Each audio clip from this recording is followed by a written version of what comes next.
ধর্মনিরপেক্ষতা মানে রাষ্ট্রীয়ভাবে কোনো ধর্মকে আলাদা গুরুত্ব দেওয়া হবে না, সব ধর্ম যার যার মতো করে চলবে, এতে সমস্যা কি? আমি তো কোনো প্রবলেম দেখি না।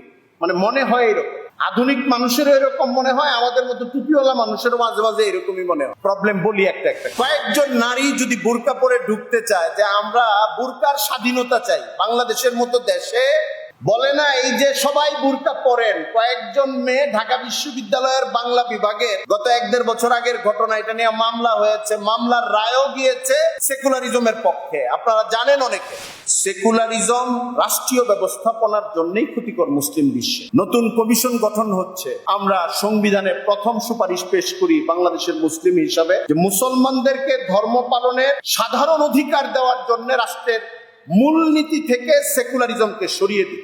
আমাদের গোটা বাংলাদেশে সবাই তো মাদ্রাসায় আসবে না, আমরা জানি এটা হবে না।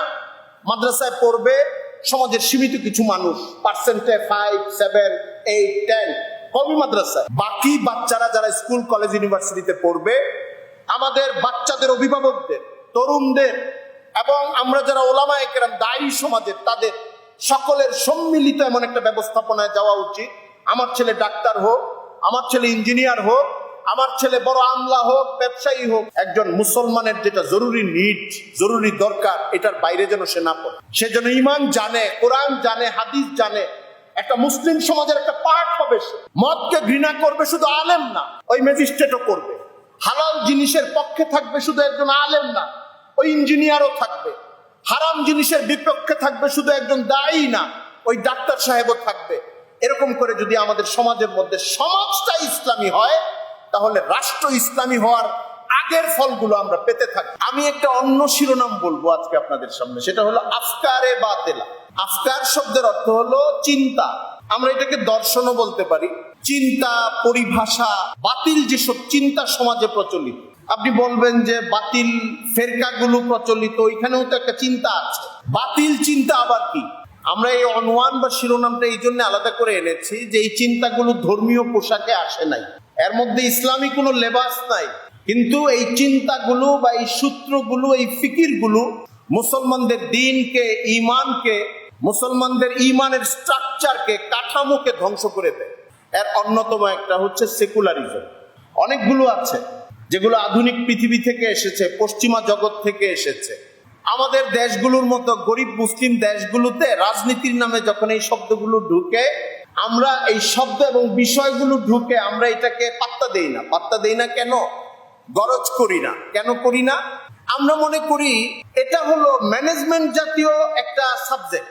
যেমন একটা দেশে উপজেলা ব্যবস্থাপনা থাকবে কি থাকবে না, প্রাদেশিক ব্যবস্থাপনা হবে না এখন যেমনে আছি এমনিই থাকবো, সংসদ দ্বিকক্ষ বিশিষ্ট হবে না এক কক্ষ বিশিষ্ট হবে, এমপিদের আরো কোন স্তর থাকবে কি থাকবে না, প্রাইম মিনিস্টার আর প্রেসিডেন্টের মধ্যে ক্ষমতার আরেকটু ভারসাম্য দরকার নাকি দরকার না।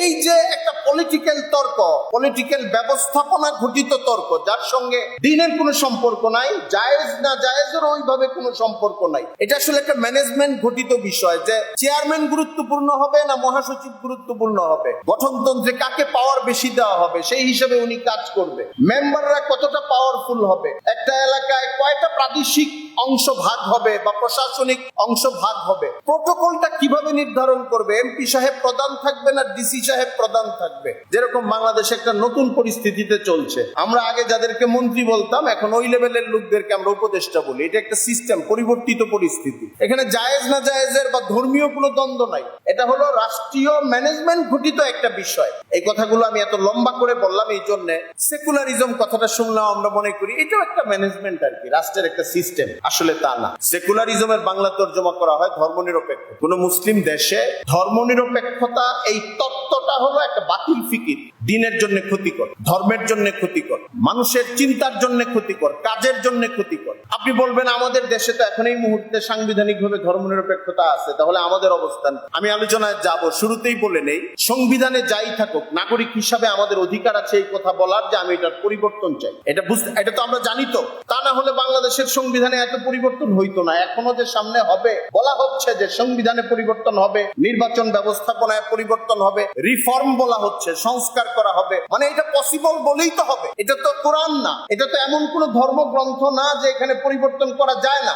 এই জন্য সংবিধানে যে বিষয়গুলো ধর্মের সঙ্গে সাংঘর্ষিক থাকবে, বাংলাদেশের অন্য কোনো আইনে যে বিষয়গুলো ধর্মের সঙ্গে সাংঘর্ষিক থাকবে, বাংলাদেশের অন্য যে কোনো সিস্টেমের মধ্যে যে জিনিসগুলো আমার ইমানের সঙ্গে সাংঘর্ষিক থাকবে, ওইটা যতদিন পর্যন্ত থাকলো, কিন্তু আমাদের নাগরিক অবস্থান হবে যে আমি এটার পরিবর্তন প্রত্যাশী, আমি এটা মানতে চাই না, আমি এটা পরিবর্তন করা দরকার মনে করি। আমার ধর্মীয় দাবি থেকে এই দাবি আমি জানাই। এটাই হলো আমাদের অবস্থা। কেন সেকুলারিজম সম্পর্কে আমাদের এই অবস্থান? দেখেন, সেকুলারিজমের উদ্ভব হয়েছে পশ্চিমা দেশগুলোতে, প্রধানত ফ্রান্স, ব্রিটেন, এইসব দেশে। কোন পরিস্থিতিতে হয়েছে? ওইসব দেশে যখন রাজা বাদশারা শাসন করত 200 বছর এবং তারও আগে, তাদের রেনেসাসের আগে, ওখানকার মানুষেরা নানা রকম রাজনৈতিক ব্যবস্থাপনা গ্রহণ করে তাদেরকে দৃশ্যমান একটা উন্নতিতে নিয়ে যাওয়ার আগে রাজা বাদশারা যখন শাসন করত, তখন তারা গির্জাকে তাদের শাসনের সঙ্গে যুক্ত করত, আর গির্জার পোপেরা বাদশাদেরকে অকুণ্ঠ সমর্থন দিত, এবং এই দুইটা শক্তি মিলে মানুষের উপরে জুলুম করত। এটা ওখানকার সমাজের বাস্তবতা। এই জন্য গোটা পশ্চিমে গির্জা শাসনে অংশগ্রহণ করতে পারবে না, পোপেরা রাজাদের সঙ্গে যেতে পারবে না, রাষ্ট্র শাসনের সঙ্গে ধর্মের কোনো অংশগ্রহণ থাকবে না। এটা তাদের মধ্যে একটা দাবি উঠে। এই দাবিটা পরবর্তীতে সেকুলারিজম বা ধর্মনিরপেক্ষতা নামে প্রতিষ্ঠিত হয়।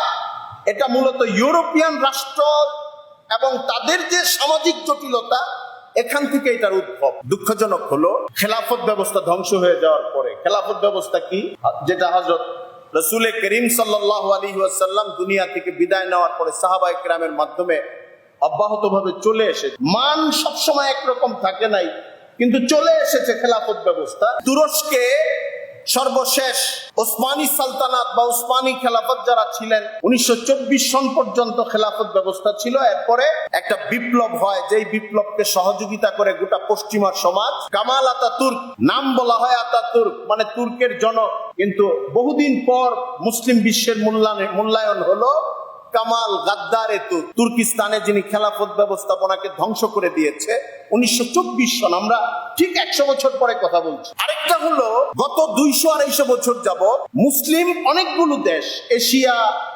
আফ্রিকা, এই অঞ্চলগুলোর, ইউরোপে মুসলিম দেশ ওইভাবে তো নাই, এই দেশগুলোর মধ্যে ইউরোপের অনেকগুলো রাষ্ট্র উপনিবেশ স্থাপন করেছে। উপনিবেশ বলা হয়, ইংরেজিতে বলে কলোনি। আমরা যেরকম ব্রিটিশ উপনিবেশ ছিলাম 1947 পর্যন্ত, প্রায় 200 বছর। উপনিবেশগুলো এখানকার শিক্ষা ব্যবস্থা ধ্বংস করেছে। মানুষের মন মগজের মধ্যে ইসলামের যে একটা রাজত্ব ছিল, এটাকে দূরে সরিয়ে দিয়েছে। শিক্ষা ব্যবস্থার উপরে ইসলামের যে বিশাল একটা প্রাবল্য ছিল, এটাকে দূরে সরিয়ে দিয়েছে। তারা বস্তু তান্ত্রিক, জাগতিক এবং তাদের মূল্যবোধের অনেক কিছু যুক্ত করে এটাকে একদম বস্তু সভ্যতার সঙ্গে 100 নিরেট পরিপূর্ণ করে দিয়ে মুসলিম দেশগুলোতে এখন এটা প্রয়োগ করছে। এর মধ্য দিয়ে আমাদের তরুণরা, আমাদের শিক্ষিত জনগোষ্ঠী গড়ে উঠে। এটার ফল হলো, যখন রাষ্ট্র ব্যবস্থা থেকে ধর্মকে বাদ দেওয়ার কথা মুসলিম দেশগুলোতে এনে প্রয়োগ করা হচ্ছে, তখন মুসলিম শিক্ষিত জনরা এটা বুঝেন নাই যে এখানে কি হইতে পারে। আমি মোহতারাম হাজরিন, আলোচনা লম্বা করব না, আমি শুধু আপনাদেরকে বলতে চাই, সেকুলারিজম রাষ্ট্রীয় ব্যবস্থাপনার জন্যই ক্ষতিকর মুসলিম বিশ্বে। এটা 1900 সনের আগে থেকেই উলামায়ে কেরাম বুঝছিলেন, সালাফরা বুঝতে পারছিলেন। বিশেষ করে 20 শতাব্দীর অন্যতম বড় দার্শনিক আলেম ছিলেন সৈয়দ আবুল হাসান আলী নদভী রাহিমাহুল্লাহ তাআলা। উনি তো জাতীয়তাবাদ, সেকুলারিজম, নতুন যেসব রাজনৈতিক পরিভাষা এবং স্লোগান মুসলিম দেশগুলোতে এসে আঘাত হানছে, এই এক একটা কিভাবে মুসলমানদের ঐক্য নষ্ট করতে পারে, ধর্ম থেকে মুসলমানদেরকে আলাদা করে ফেলতে পারে, মুসলমানদের ইমানের দুর্গে বড় রকমের আঘাত হানতে পারে, তিনি বারবার তার বিভিন্ন কিতাবে বলে গিয়েছে। আমরা আজকে সেকুলারিজম নিয়েই কয়েকটা কথা বোঝাপড়া আমাদের দরকার। দেখেন, সেকুলারিজমের বাংলা তর্জমা করা হয় ধর্মনিরপেক্ষতা। শুনলে নিরীহ শব্দ মনে হয়।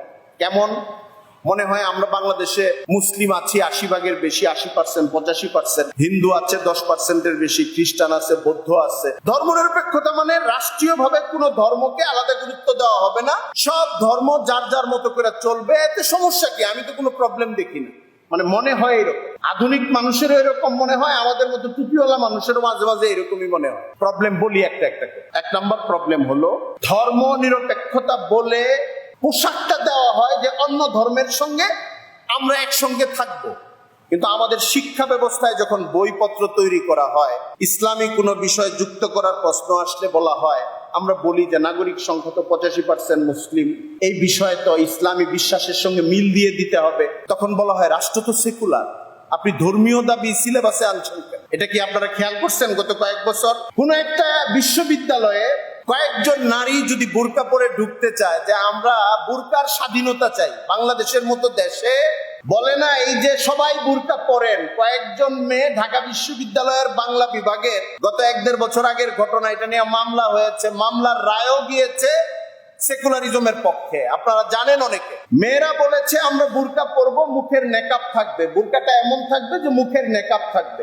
শিক্ষকরা বলেছে এইভাবে তোমাদেরকে ক্লাসে এবং পরীক্ষায় অংশগ্রহণ করতে দেব না, কারণ আমাদের আইডেন্টিটি, তোমাদের পরিচিতি বের করতে আমাদের সমস্যা হয়। মেয়েরা বলেছে আপনি আমাদের আইরিশ নিয়ে রাখতে পারেন, হাতের ছাপ নিয়ে রাখতে পারেন, তারা বলেছে না এতে হবে না, চেহারা দেখতে হবে। মেয়েরা বলেছে আমাদের যারা টিচার, নারী টিচার আছেন, আমাদের যারা ম্যাডাম শিক্ষয়িত্রী আছেন, তারা আমাদেরকে দেখবেন, আপনারা দেখবেন না। আমরা যেই কয়েকজন মেয়ে বোরকা নেকাব সহ পরি, পুরুষের সামনে চেহারা দেখাইতে চাই না, তাদের জন্য এই স্বাধীনতাটুকু দেন যে আমরা আপনাদের সামনে মুখ খুলবো না এবং ক্লাস করব, পরীক্ষা দিব।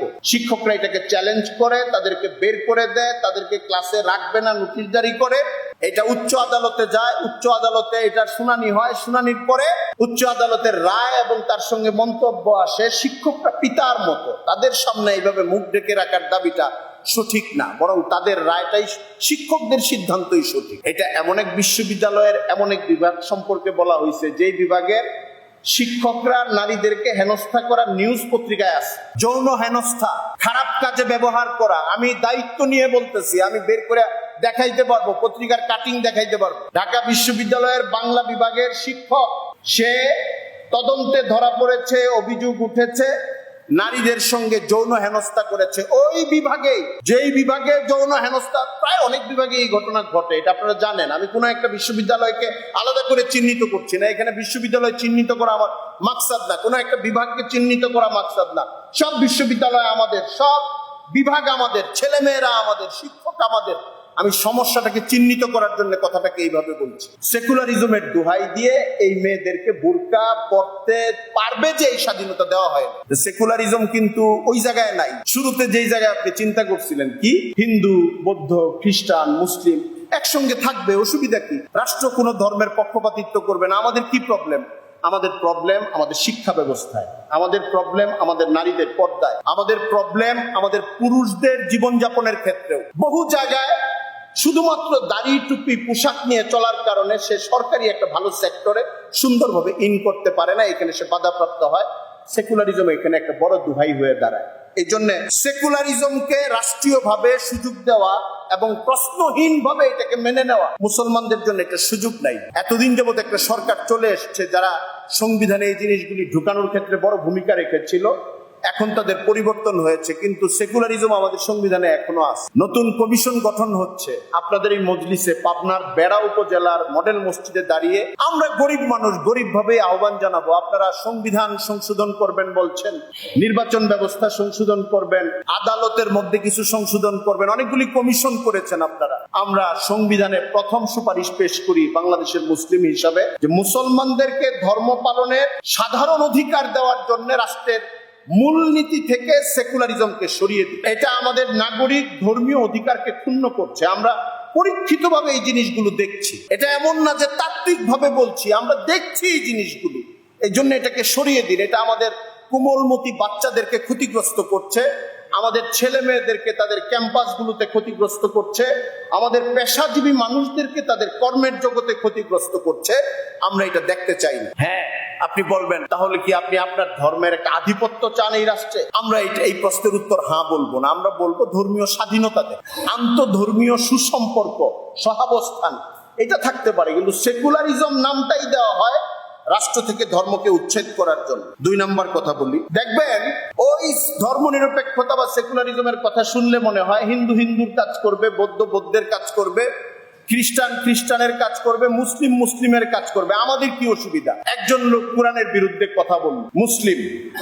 একজন লোক হাদিসের বিরুদ্ধে কথা বলল, নবীজির বিরুদ্ধে কথা বলল, বাংলাদেশে বা বাংলাদেশের বাইরে, আপনি প্রতিবাদ জানাবেন, বলবে সে তো বাংলাদেশের নাগরিক, তার তো এই কথা বলার অধিকার আছে। অথবা মাদ্রাসার বিরুদ্ধে বলল, আলেমদের বিরুদ্ধে বলল, আমি আর একটু নিচের দিকে নামছি, যেটা বললে সহজে মিছিল বের হয় না। একজন ইসলামী শিক্ষার কোন একটা সিস্টেমের বিরুদ্ধে বলল, আপনি বললেন যে এটা প্রতিবাদযোগ্য, এটা একে ধরেন, একে গ্রেফতার করেন, সে কেন এই কথা বলছে, বা আমরা এটা প্রতিবাদ জানাচ্ছি, বলবে যে নাগরিক হিসাবে তার তো এই অধিকার আছে, দেশ তো সেকুলার দেশ। খুব খেয়াল করেন, দেশ তো আপনি শুধু মাদ্রাসা মসজিদের পক্ষে থাকবেন, আরেকজন বিরুদ্ধে থাকতে পারে না, সে তারটা বলছে, দেশ তো সেকুলার। আপনি খেয়াল করেন, আমি একটা সূক্ষ্ম জায়গায় যাচ্ছি, কথাটা কে বলছে, হিন্দু না মুসলিম? মুসলিম, মনে মুসলিম পরিবারের লোক। এখন সে মুসলিম আছে কিনা এটা পরে মুফতি সাহেবরা বলবেন। যখন সে কোরআনের বিরুদ্ধে বলে, সিরাতের কোনো বিষয় নিয়ে বলে, আপনি যখন শুনবেন সেকুলার রাষ্ট্র ব্যবস্থা হওয়ার কারণে সে বলতে পারে, আপনি আবার আগের জায়গায় যান, আচ্ছা ঠিক আছে, হিন্দু হইলে এটা সে মানবে না বুঝলাম, খ্রিস্টান হইলে এটা মানবে না বুঝলাম, বৌদ্ধ হলে এটা সে মানবে না বুঝলাম,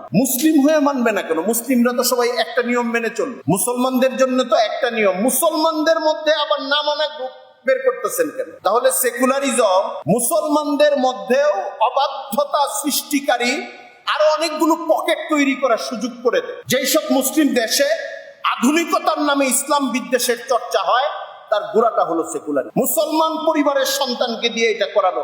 এখন তো আমরা ইসকন দেখি, এখন তো ভারতে ইসলাম বিদ্বেষ দেখি। মুরব্বীরা বলতে পারবেন, একদম বাচ্চারা বলতে পারবে না। তসলিমা নাসরিন কিন্তু মুসলিম পরিবারের সন্তান, যাকে নিয়ে বাংলাদেশে আন্দোলন হয়েছিল। আহমদ শরীফ ডক্টর, ঢাকা ইউনিভার্সিটির বাংলা বিভাগের টিচার ছিল, তার নাস্তিক্যবাদী মতবাদ নিয়ে ঢাকা সারা বাংলাদেশে মিছিল বিক্ষোভ হয়েছে। কবির চৌধুরী নামটা আপনাদের কাছে পরিচিত, আরো এরকম অনেক, ডক্টর হুমায়ুন আজাদ নামটা আপনাদের কাছে পরিচিত।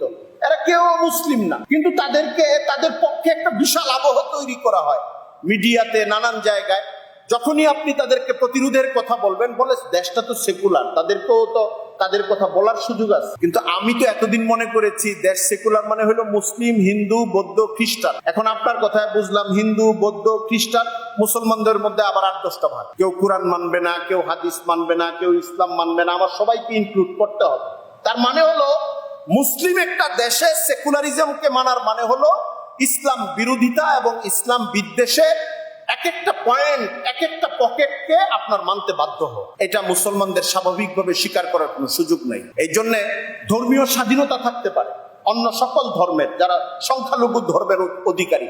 এমনকি আলেমরা তো এই পর্যন্ত বলেন যে কাদিয়ানিরা বলুক যে আমরা কাদিয়ানি, আমরা মুসলিম না, তারপরে তারা স্বাধীনভাবে চলবে। আলেমদের বক্তব্য এরকম। মানে অনেক এক সাংবাদিকের সঙ্গে আমার তর্ক হচ্ছিল, সে বলছিল আপনারা কাদিয়ানীদের স্বাধীনতা দিচ্ছেন না। আমরা বললাম যে আপনারা ইসলামী আইন বাংলাদেশে প্রয়োগ করতে চান, কাদিয়ানীদেরকে অমুসলিম ঘোষণা করাইতে চান, এটা তো একটা ইসলামী আইন, দেশ তো সেকুলার। আমি বললাম যে না, কাদিয়ানীদেরকে অমুসলিম ঘোষণা করাটা এটা একটা সেকুলার দাবি, আমার এটা আপনাদের দাবির সাথে মিলে। কেমনে?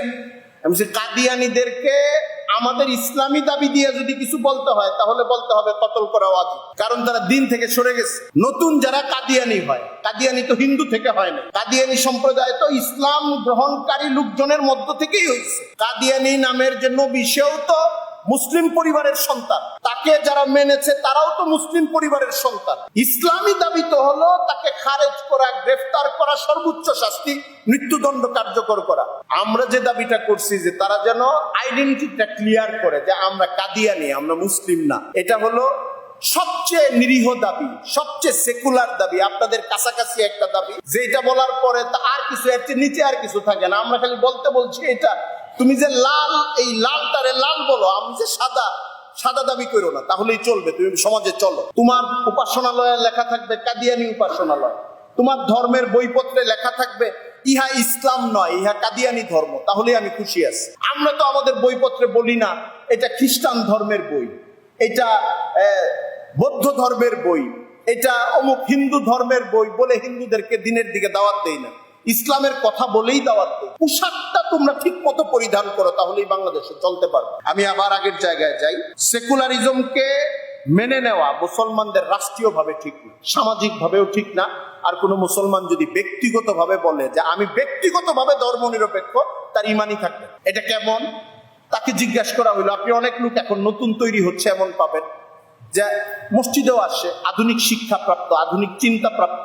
এই যে আমি বললাম না চিন্তা বাতিল, বলবে যে হ্যাঁ আমরা তো শ্রেষ্ঠ ধর্ম, এটা জানি, হিন্দুদের ধর্মটা তো ঠিক আছে, তো আসলে আমাদেরটা শ্রেষ্ঠ আর কি। খ্রিস্টান ওরাও তো একটা ধর্ম, ওদেরকেও তো মানতে হবে। খুব ভালো করে বুঝে রাখি, ইসলাম তাত্ত্বিক ভাবে, আকীদাগত ভাবে ইসলামের অনুসারী অন্য কোন ধর্ম সহি ধর্ম এটা মানারই কোনো সুযোগ নেই। এই মুহূর্তে রাসূলুল্লাহ সাল্লাল্লাহু আলাইহি ওয়াসাল্লাম দুনিয়াতে আসার পর থেকে কিয়ামত পর্যন্ত ইসলামের বাইরে অন্য কোন ধর্ম সহি ধর্ম এটার কোনো গুঞ্জায়েশ আছে, এটা মানে শ্রেষ্ঠ না অশ্রেষ্ঠ বা 3 নাম্বার বা 5 নাম্বার বা 12 নাম্বার গ্রহণযোগ্যতার আল্লাহর কাছে এটার কোনো সুযোগ নাই। আপনি যেটা করতে পারেন, বলতে পারেন যে তাইলে তো হুজুর আমরা একটা উগ্র অবস্থান নিয়ে নিলাম। না না, আপনি আচরণ ভালো করেন, আপনি অন্য ধর্মের মানুষের সঙ্গে ভালো আচরণ করেন, তার উপরে জুলুম করেন নিষেধ। ইসলামের দৃষ্টিভঙ্গি হলো আপনি তাকে বাতিল জানবেন, আপনি তাকে ইসলাম ছাড়া অন্য কোন দিন কেউ যখন সন্ধান করে চায়, এটা আল্লাহর পক্ষ থেকে কবুল করা হবে না, নেওয়া হবে না। আল্লাহ ইন্নাদ-দীনা ইনদাল্লাহিল ইসলাম, আল্লাহর কাছে মকবুল ধর্ম দ্বীনই ইসলামী, অন্য কোন ধর্মের আল্লাহর কাছে গ্রহণীয়তা নাই। রাসূলুল্লাহ সাল্লাল্লাহু আলাইহি ওয়াসাল্লাম আসার পরে দুনিয়াতে তারা সামাজিকভাবে প্রচলিত ধর্মের অনুসারী। এই জন্য সমাজের কাঠামো ঠিক রাখার জন্য এটা ইসলামেরও নিজাম। বাংলাদেশে যদি আগামীকাল ইসলামী হুকুমত কায়েম হয়ে যায়, একজন হিন্দু, একজন খ্রিস্টান, একজন বৌদ্ধের গায়ে একটা ফুলের টোকা দেওয়াও জায়েজ হবে। তার ঘর, তার বাড়ি, তার দোকানের একটা কানাকড়ি সম্পদ হাত দিয়ে উঠিয়ে নিয়ে আসা, জুলুম করা, এটা ইসলামী আইন থেকেই জায়েজ হবে, দেশীয় আইনেও এটা বৈধ না। তো আমরা যেটা বলি যে ইসলামের বিধান হলো অন্য সকল ধর্মের অনুসারীদেরকে স্বাভাবিক আন্তঃসম্পর্ক সুন্দর রাখা, সদাচার করা, কিন্তু মনের মধ্যে আকীদার জায়গায় তাদেরকে গ্রহণ করা, যে তার একটা গুঞ্জায়েশ আছে, তার একটা গ্রহণযোগ্যতা আছে, এটার কোনো সুযোগ ইসলামে নাই। এটা আমরা খেয়াল রাখবো এবং এটার ভিত্তিতে আমরা ইসলামের সঙ্গে আমাদের সম্পর্কের মজবুতি, আমাদের সম্পর্কের দৃঢ়তা, এটা সবসময় ঘোষণা করব। আমি আলোচনা অনেক লম্বা হয়ে যাওয়ার মতো ছোট্ট করে শুধু বলি, 2-3টা প্রসঙ্গ বলে শেষ করি। রাসূল করিম সাল্লাল্লাহু আলাইহি ওয়াসাল্লাম যখন মদিনায় এসে রাষ্ট্র গঠন করলেন, হযরত রাসূল করিম সাল্লাল্লাহু আলাইহি ওয়াসাল্লাম, আপনারা জানেন মদিনা এলাকাটায় অনেক ধর্মের মানুষ ছিল, কয়েকটা ধর্মের, এর মধ্যে ইহুদি ছিল, এর মধ্যে মুশরিক ছিল, মুশরিক মানে আরবের যারা মূর্তি পূজারী গোত্র ছিল, আর দূরবর্তী কিছু অঞ্চলে খ্রিস্টানও ছিল। সবাইকে নিয়ে হযরত রাসূল করিম সাল্লাল্লাহু আলাইহি ওয়াসাল্লাম একটা চুক্তিনামা করেন। হুজুরকে সবাই নেতা মেনে নেন, রাষ্ট্রপ্রধান মেনে নেন। ওখানে 25 থেকে 30টা খুব বিন্যস্ত ভাবে পয়েন্ট দিয়ে, নাম্বার দিয়ে লেখা নাই। সিরাতের অথেন্টিক কিতাবগুলোতে যে ধারাগুলো পাওয়া যায়, যে বর্ণনাগুলো পাওয়া যায়, ঐতিহাসিকরা বলেন 25 থেকে 30টা এমন ধারা আছে যেই ধারাগুলোতে মদিনা সনদের কথাগুলি বর্ণিত আছে। যেহেতু সব রাষ্ট্রে সবগুলি নাগরিক একসঙ্গে বসবাস করার বর্ণনা আছে, ওখানে এরকম বর্ণনা আছে যে সবাই একসঙ্গে থাকবেন, কারো উপরে জুলুম হইলে অন্যরা বাধা দিবেন, বাহির থেকে কেউ হামলা করলে সকল ধর্মের লোকেরা আসবে এবং বাহিরের হামলাকারীদের সঙ্গে কেউ কোনো যুগ সাজস রক্ষা করতে পারবে না। এই সকল কিছুর বর্ণনা আছে। এর সঙ্গে এটাও আছে, যখনই আমাদের মধ্যে কোনো অমীমাংসিত জটিলতা তৈরি হবে, তখন এটা সমাধান করবে রাসূলুল্লাহ মুহাম্মদুর রাসূলুল্লাহ সাল্লাল্লাহু আলাইহি ওয়াসাল্লাম। আল্লাহর ফয়সালা নিয়ে উনি উনার সিদ্ধান্ত ব্যক্ত করবেন, এটা আমরা মেনে নিতে বাধ্য থাকি। খেয়াল করেন, এই মদিনা সনদকে হাতে নিয়ে মুসলিম বিশ্বের কোন জায়গায় বলার চেষ্টা করা হয় যে ইসলামে সেকুলারিজম আছে, কারণ তার দলিল হলো মদিনা সনদ। মদিনা সনদের মধ্যে মুসলমান, ইহুদি, মুশরিক, খ্রিস্টান সবাইকে নিয়ে চলার একটা সংবিধানের মতো যেহেতু একটা ধারা, অতএব এটা একটা সেকুলার রাষ্ট্র ব্যবস্থার প্রধান কাঠামো ছিল মদিনা সনদ। আমরা খুব ভালো করে মনে রাখি, আমি যেটা বলে এসেছি, মদিনা সনদের দিকে খেয়াল করলে বোঝা যায় বিভিন্ন সম্প্রদায়ের মানুষকে নিয়ে শান্তিপূর্ণ সহাবস্থানের চুক্তি। এটা সেকুলারিজমের চুক্তি না। সেকুলারিজমের চুক্তি হইলে যে কোনো জটিলতা হইলে আল্লাহ তাআলার বিধান অনুযায়ী মুহাম্মদুর রাসূলুল্লাহ সাল্লাল্লাহু আলাইহি ওয়াসাল্লাম এটার সমাধান দিবেন, এইভাবে এই চুক্তির মধ্যে গুরুত্বপূর্ণ ধারাটা থাকতো না। এর মানে হলো আমরা থাকবো একসঙ্গে, জুলুম করব না, নির্যাতন করব না, বহিরাগত শত্রুদের সঙ্গে কেউ হাত মিলাবো না, কিন্তু রাষ্ট্রপ্রধান এবং নীতি হিসাবে মানবো মুহাম্মদ সাল্লাল্লাহু আলাইহি ওয়াসাল্লামের নীতিকে। এই জন্য মদিনা সনদকে কেউ যখন ধর্মনিরপেক্ষতার নীতি হিসেবে আপনার সামনে আনবে, পতিত সরকার আনো, নতুন কোনো বুদ্ধিজীবী আনো, আপনার মাথায় এটা পরিষ্কার থাকতে হবে যে মদিনা সনদ ধর্মনিরপেক্ষতার কোনো দলিল না, ইসলামকে প্রাধান্য দিয়ে একটা রাষ্ট্র কাঠামো নির্মাণের একটা দলিল। এবং মদিনা সনদে এটাই হয়ে। 2 নম্বর আরেকটা জিনিস আমি বলা দরকার মনে করি, বাংলাদেশে এটা ইদানিং উচ্চারিত হইতে শুরু করেছে, বেশি আগে উচ্চারিত হয়েছে।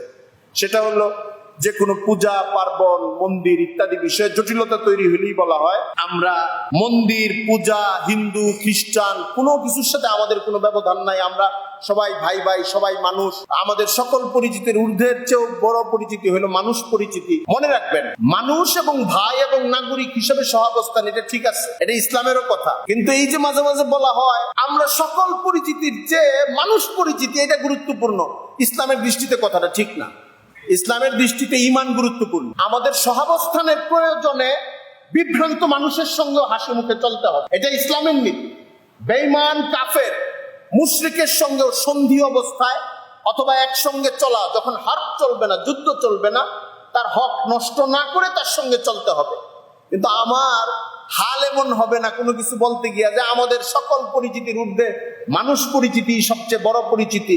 এটা কোনো ঈমানওয়ালা মুসলমানের ভেতরের কথা হইতে পারে না। কারণ ঈমান সবসময় একটা আফজালিয়ত দান করে মানুষকে। ঈমানের প্রতি যদি মানুষের এই কদর না থাকে, তাহলে সে যে কোনো ইজমের সাথে ভেসে যেতে পারে, যে কোনো তন্ত্রমন্ত্রের কাছে হেরে যেতে পারে। আমি আলোচনা লম্বা করব না, আমি শুধু বলি সেকুলারিজম একটা রাষ্ট্রে যখন কার্যকর হয় বা কার্যকর হয়ে কাজ শুরু করে, সে শুধু একা করে না, তার সঙ্গে আরো কিছু সঙ্গী থাকে।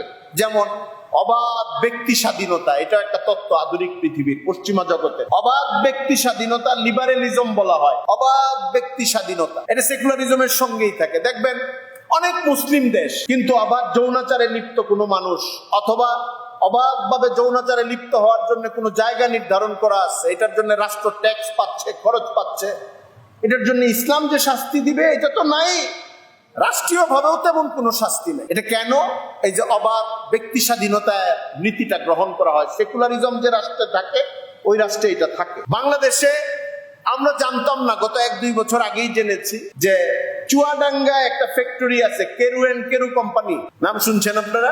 এটা অন্য অনেক জিনিসের সঙ্গে মদ উৎপাদন করে। গত 2-2.5 বছর আগে বাংলাদেশের গণমাধ্যমগুলিতে নিউজ বের হয়েছে, আপনি সার্চ দিতে পারেন, কেরু এন্ড কেরু কোম্পানির মদের ব্যবসায় লাভ, এরকম একটা বাক্য লিখে দিয়ে 2-2.5 বছর আগে রিপোর্ট আসলো যেটা 100 কোটি টাকা লাভ করেছে। সরকারি কোম্পানিগুলো তো সাধারণত লাভ করে না, প্রফিট করে না, খরচা দেয়, ভর্তুকি দেয়, রেলওয়েতে ভর্তুকি, বাংলাদেশ বিমানে ভর্তুকি, মানে সরকারি কোম্পানি মানেই লুটপাট, এমন একটা জিনিস আমাদের দেশে সেটেল হয়ে গেছে প্রায়। মানে সরকারি কোম্পানিতে বেতন আর লুটপাট, যারা যেখানে থাকে। এটা হওয়া উচিত ছিল না, কিন্তু ম্যানেজমেন্টের জটিলতা, লুটপাটের পদ্ধতির কারণে এই জায়গাটায় চলে গেছে। সেই জায়গায় কেরু এন্ড কেরু কোম্পানি 100 কোটি টাকা প্রফিট করে ফেলেছে, কেমনে? মদ বিক্রি করে। এরপরে এটার নিউজ এমন ভাবে প্রচারিত হয়েছে, সরকারি ভাবে আলোচনা হচ্ছে যে ওইখানে বিনিয়োগ বাড়ানো হবে। কেন? যে বাংলাদেশে মদের বাজার ব্যাপক সম্প্রসারিত হওয়ার সম্ভাবনা আছে। তারা রিপোর্ট এসেছে যে বাংলাদেশে বাইরে থেকে আমদানি করা মদ 1000 কোটি টাকার উপরে চলে। সেটা যদি আমাদের দেশের কোম্পানি দিয়ে চলে, তাহলে বাইরের আমদানি লাগলো না, দেশের কোম্পানি প্রফিট করলো। আমি এই রিপোর্টগুলি পড়ি আর আশ্চর্য হয়ে যাই যে বাংলাদেশ কোন জায়গায় গেল। এক জায়গায় বলে যে দেশ চলবে মদিনা সনদের আন্ডারে, আবার বলা হয় কুরআন সুন্নাহ বিরোধী কোনো আইন আমরা করব না। ওরা কুরআন সুন্নাহ বিরোধী আইন বলতে নির্ধারিত কিছু আইন বুঝে, এর বাইরে আর কিছু বুঝে না। এই যে মদের ব্যাপারে বলা হচ্ছে যে মদের এই জায়গাটায় আরো বিনিয়োগ করা হবে, এগুলির দলিল আছে। মানে আমার কাছে দলিল খুঁজার আপনার দরকার নাই, আপনি সার্চ দিলেই পাবেন যে কেরু এন্ড কেরু কোম্পানিতে আরো বিনিয়োগ বাড়ানো হবে। আপনি এরকম একটা বাক্য লিখে দেন, দেখেন কি আসে, বিভিন্ন পরিচিত গণমাধ্যমগুলোর নিউজ আসে কিনা। এবং তার সঙ্গে আরেকটা নিউজ আসলো স্বরাষ্ট্র মন্ত্রণালয়ের পক্ষ থেকে যে ঢাকা সহ বাংলাদেশের বিভিন্ন জেলা উপজেলা শহরগুলোতে সহজ শর্তে মদের বার প্রতিষ্ঠার অনুমতি দেওয়া হবে। যারা সচেতন তাদের খেয়াল থাকার পর, একটা রাষ্ট্র যদি সেকুলার না হয়, ব্যক্তি স্বাধীনতায় অবাধভাবে অনুমতি না দেয়, তাহলে এই কথাগুলো আলোচনাই হইতে পারে না। ইসলামী রাষ্ট্র অথবা ইসলামী নিজামের ঘ্রাণ থাকবে যে রাষ্ট্রের উপরে, যে রাষ্ট্রের 85% উপরে মানুষ মুসলমান, পুরা রাষ্ট্রটা খেলাফতের রাশেদের উপরে কায়েম না হইলেও সামাজিক ভাবে ইসলামের যতটুকু প্রাবল্য এইটুককে গুরুত্ব দিলেও বাংলাদেশে অবাধে বার কায়েম করা, মদের ব্যবসায় রাষ্ট্রীয় টাকা ইনভেস্ট করা, সেটা প্রকাশ্যে জানানো, এই জিনিসগুলোর কোনো সুযোগ ছিল না, বরং এটা একটা শাস্তিযোগ্য অপরাধ হওয়ার কথা ছিল। ইসলামী রাষ্ট্রে এটা কঠিন শাস্তির ব্যাপার। এই জন্য সেকুলারিজমের সঙ্গে আরেকটা জিনিস আসছে, সেটা হলো অবাধ ব্যক্তি স্বাধীনতা, যেটা মানুষের ব্যাপক ক্ষতি করে। একটা ছেলে একটা মেয়ে 18 বছরের আগে বিয়ে করে ফেলছে, ম্যাজিস্ট্রেট ধরে দুইজনই কোর্টে নিয়ে যাবে, মেয়েটারে ছেড়ে দিবে, হেফাজতে নিবে, ছেলেটারে জেলখানায় পাঠিয়ে দিবে। কারণ হইলো আইন লঙ্ঘন করছে তারা। বাংলাদেশের আইনে 18 বছরের নিচে বিয়ে করাটা এটা খুব বড় ধরনের আইনের লঙ্ঘন। আর যদি বাবা এই বিয়েটা দেয়, কাজী সাহেব বিয়েটা পড়ায়, তো বাবারে ধরে জেলখানায় নিয়ে যাবে, পরে ছেড়ে দিবে মেয়ের বাবাকে। কাজী সাহেবকে ধরে নিয়ে জেলখানায় রেখে দিবে, কারণ মেয়ের বয়স 18 বছরের কম। কিন্তু স্কুলের 10-এর একটা ছেলে একটা মেয়েকে যদি পার্কে পাওয়া যায় খারাপ অবস্থায়, অথবা কলেজের ফার্স্ট ইয়ারের 16 বছর 17 বছরের, এইটা বড় কোনো আইনের লঙ্ঘন না। এটা কোন রকম বাসায় পাঠায় দেয়, বাসায় যাও, বাসায় পাঠায় দেওয়া হবে। এটা নিয়ে কোনো আইন কানুন নেই। এটা সেকুলারিজম এবং ব্যক্তি স্বাধীনতা প্রভাবিত সমাজ হওয়ার কারণে। এগুলোর কারণে কি কি ক্ষতি হইতে পারে? দিনই ধর্মীয় নৈতিকতার ক্ষতি শুধু না, অর্থনৈতিক ক্ষতি, সভ্যতাগত ক্ষতি। আপনি নিজে চিন্তা করলে বুঝবেন। যেমন আমি মদ নিয়ে বলি, আপনি বলতেছেন যে মদ ইনভেস্ট করলে এখন তো 100 কোটি টাকা প্রফিট হইছে, আগামী বছর 300-400 কোটি টাকা প্রফিট হইতে পারে। বুঝলাম আপনার কথা, কিন্তু মদে যদি আগামী 5 বছর থেকে 10 বছর আপনি প্রফিট করেন, বাংলাদেশে মদ্যপায়ী যদি বাড়ে, আগামী 5 থেকে 10 বছরে মদ খাওয়ার কারণে যেসব অসুখগুলো তৈরি হইতে পারে, লিভার ধ্বংস হওয়া, ক্যান্সার হওয়া, আরো আরো ডাক্তার সাহেবরা আরো বলতে পারবেন এখানে, মানে মদের ইফেক্টের কারণে যেই যেই ক্ষতিগুলো হয়, সংসার ভেঙে যায়, জীবন বিপন্ন হয়, ব্যবসা বাণিজ্য নষ্ট হয়, মানসিক বৈকল্য তৈরি হয়, সন্তানদের জীবনের নিরাপত্তা ধ্বংস হয়। আর মদ্যপায়ী নিজে এমন হতে পারে যে বাংলাদেশে 1 লাখ 2 লাখ লোক নতুন মরণ রোগে ঢুকছে আগামী 5 বছর পরে, যাদের চিকিৎসার পিছনে 5,000 কোটি টাকা খরচ হবে ওই 5 বছরে। আপনি প্রফিট দেখছেন কয় কোটি টাকা? 300 বা 500 কোটি টাকা। আপনার কাছে এই 500 কোটি টাকার প্রফিট খুব গুরুত্বপূর্ণ, যে মদের কেরু কোম্পানির থেকে 500 কোটি টাকার প্রফিট আসবে আগামী 5 বছরে, বা 1000 কোটি টাকা। কিন্তু আগামী 5 বছরে নাগরিকদের মধ্যে, তরুণদের মধ্যে, বয়স্কদের মধ্যে 5 থেকে 10,000 কোটি টাকার চিকিৎসা খরচ তৈরি হবে। অনেক সংসার ভাঙবে, অনেক সন্তান বাবা মা হারাবে। এই পরিস্থিতি যে তৈরি হইতে পারে, আমি এটা দিনই ক্ষতির কথা বলতেছি না, সামাজিক এবং পার্থিব ক্ষতির কথা বলতেছি। এটাই আপনি খুঁজে পাবেন। এই জন্য সেকুলারিজম, ব্যক্তি স্বাধীনতা, পাশ্চাত্যবাদ এবং পশ্চিমের প্রতি অনুরক্তি, এটা মুসলিম দেশের জন্য ক্ষতিকর। মুসলমানদের ভেতরে ইসলামের প্রতি ভালোবাসা থাকতে হবে। দেখেন, অনেক কথা আসে যে আমরা তো ইসলামী রাষ্ট্র না। প্রত্যেকটা মুসলিম তরুণের ভেতরে, বয়স্কদের ভেতরে ইসলামের প্রতি ভালোবাসাটা এত বেশি থাকতে হবে, এটা ঈমানের অংশ। যে আল্লাহ তাআলা যদি আমাদেরকে একটা ইসলামের রাষ্ট্র দেন, আমরা ওই রাষ্ট্রটায় বসবাস, এই আকাঙ্ক্ষাটা মনের মধ্যে থাকতে হবে। কিয়ামত পর্যন্ত যদি রাষ্ট্র না আসে, মনের মধ্যে থাকতে হবে। যেমন একটা উদাহরণ দিই, গোটা পৃথিবী চলে সুদ সিস্টেমের, ব্যাংকিং এর মধ্যে।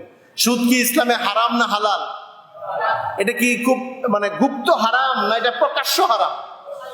কোরআন শরীফে আল্লাহ তাআলা 2 বার বলছেন। 2 বার মানে কি অনেকবার বলছেন। আপনি আল্লাহ তাআলার লফজ দেখেন, কালিমা দেখেন, আহাল্লাল্লাহুল বাইআ ওয়া হাররামার রিবা। আল্লাহ তার কালামের মধ্যে বলতেছেন যে আল্লাহ রিবাকে হারাম করছে। কোরআন শরীফে রিবা হারাম এতটুকু বললেই হইতো। কোরআন শরীফের বাক্য হইল যে আল্লাহ রিবাকে হারাম করছে। সুদ ওই পর্যায়ে হারাম, কিন্তু সারা পৃথিবী সুদের উপরে চলে।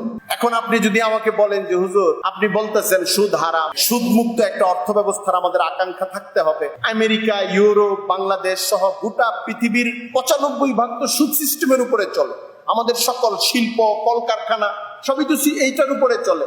তো আমি সুদের বিরুদ্ধে কেমনে বলি? আমি আপনাকে একটা সহজ কথা বলে দিই, ঈমানের কথা। সেটা হইলো, গোটা পৃথিবী যদি 1000 বছর পর্যন্ত সুদের উপরে চলে, কোরআনে যদি বলা থাকে সুদ হারাম, মুসলমান বলবে সুদ হারাম, সুদে মানুষের ক্ষতি হয়। এখন পৃথিবী চলুক, যদি সুদ ছাড়া চলতো এর চেয়ে অনেক বেশি ফায়দা হবে। এই বিশ্বাস এবং এই আকীদা রেখে আমাদের চলতে হবে। এটা মনে রাখতে হবে যে এটা আল্লাহর ঘোষণা, এখানে হুজুরানা ব্যাখ্যার কোনো সুযোগ নাই। ঠিক একইভাবে ইসলামী রাষ্ট্র আমাদের কাছে সবচেয়ে প্রিয় রাষ্ট্র যদি হয়। আচ্ছা ঠিক আছে, বাংলাদেশে এটা হওয়ার সম্ভাবনা এখন কম, আপাতত কম, আমরা কম দেখি। নানা ধরনের পরিবর্তন হচ্ছে, কিন্তু কালকে ইসলামী রাষ্ট্র হবে এটার সম্ভাবনা আমরা দেখি না। কি সম্ভাবনা দেখি না, হবেই না এটা বলবো না। কেন বলবো না? রাজনৈতিক পট পরিবর্তন এত অলৌকিক ভাবে ঘটে মাঝে মাঝে, আমরা যেটাকে অসম্ভব মনে করি এটাও ঘটে যায়। আফগানিস্তানে আমেরিকা পালাবে, এরপরে ওখানে আমেরিকার দালালরা এই বিমানের পাংখার মধ্যে ঝুলতে ঝুলতে ওই দেশ থেকে ভাগার চেষ্টা করবে, আর ছাত্র ভাইয়েরা ক্ষমতা পাবে। এইটা 1 বছর আগে, ওনারা ক্ষমতা পাওয়ার 1 বছর আগে আমরা কল্পনা করে চিন্তা করি নাই, না চিন্তা করছেন? আচ্ছা, আমাদের যিনি গণভবন ছেড়ে চলে গেছে, এটা কি উনি একদিন আগে চিন্তা করছেন? করলে কি দুপুরের খানা রান্না করতেন? চিন্তা করেন নাই। এই জন্য ইসলাম আসবেই না এরকম কথা বলা কঠিন। আপাতত দেখছি না আর কি, স্বাভাবিকভাবে তাহলে আমরা কি করব? আমরা আশা করব আরেকটা কি করব, সেকুলারিজম মুক্ত ইসলামী সমাজ কায়েমের চেষ্টা করব। রাষ্ট্র না, সমাজ রাষ্ট্রের প্রথম ধাপ। মসজিদে মুসল্লি বাড়বে, স্কুল কলেজে বাচ্চারা পড়বে, কিন্তু দিন শিখবে। এই যে এখানে আজকের যে সোসাইটির পক্ষ থেকে বলা হয়েছে ইসলামিক স্কুল, আমি আপনাদেরকে এটা লুফে নিতে বলবো, এদের সঙ্গেও সংযুক্ত হন, নিজেরাও করুন। আমাদের গোটা বাংলাদেশে সবাই তো মাদ্রাসায় আসবে না, আমরা জানি এটা হবে না। মাদ্রাসায় পড়বে সমাজের সীমিত কিছু মানুষ, পার্সেন্টে 5, 7, 8, 10 কবি মাদ্রাসায়। বাকি বাচ্চারা যারা স্কুল কলেজ ইউনিভার্সিটিতে পড়বে, আমাদের বাচ্চাদের অভিভাবকদের, তরুণদের এবং আমরা যারা ওলামায়ে কেরাম দায়ী সমাজের, তাদের সকলের সম্মিলিত এমন একটা ব্যবস্থাপনায় যাওয়া উচিত। আমার ছেলে ডাক্তার হোক, আমার ছেলে ইঞ্জিনিয়ার হোক, আমার ছেলে বড় আমলা হোক, ব্যবসায়ী হোক, একজন মুসলমানের যেটা জরুরি নিড, জরুরি দরকার, এটার বাইরে যেন সে না পড়ে। সে যেন ঈমান জানে, কোরআন জানে, হাদিস জানে, একটা মুসলিম সমাজের একটা পার্ট হবে। সে মদকে ঘৃণা করবে শুধু আলেম না, ওই ম্যাজিস্ট্রেটও করবে। হালাল জিনিসের পক্ষে থাকবে শুধু একজন আলেম না, ওই ইঞ্জিনিয়ারও থাকবে। হারাম জিনিসের বিপক্ষে থাকবে শুধু একজন দায়ী না, ওই ডাক্তার সাহেবও থাকবে। এরকম করে যদি আমাদের সমাজের মধ্যে সমাজটা ইসলামী হয়, তাহলে রাষ্ট্র ইসলামী হওয়ার আগের ফলগুলো আমরা পেতে থাকি। সমাজে অপরাধ প্রবণতা কমবে, নাফরমানি কমবে, গুমরাহি কমবে। আর সমাজকে যদি আমরা সেকুলার হইতে দেই, রাষ্ট্রের পাশাপাশি আমাদের শিক্ষা সিলেবাস বদলে যেতে থাকবে। এই যে শরীফ শরীফার গল্প, ট্রান্সজেন্ডারের গল্প বইপত্রের মধ্যে ঢুকিয়ে দেওয়া হয়, প্রতিবাদ করলে বলে দেশটা তো সেকুলার, শুধু আপনাদের ইসলামী গল্প থাকবে। আধুনিক পৃথিবীতে যে জিনিসগুলি আছে এগুলো এখানেও আসবে। আমেরিকাতে যেহেতু আছে, অস্ট্রেলিয়াতে আছে, অমুক দেশে আছে, তমুক দেশে আছে, আপনাদের দেশেও আসবে তো। এটা আপনারা কি বিশ্ব থেকে মুক্ত থাকবেন?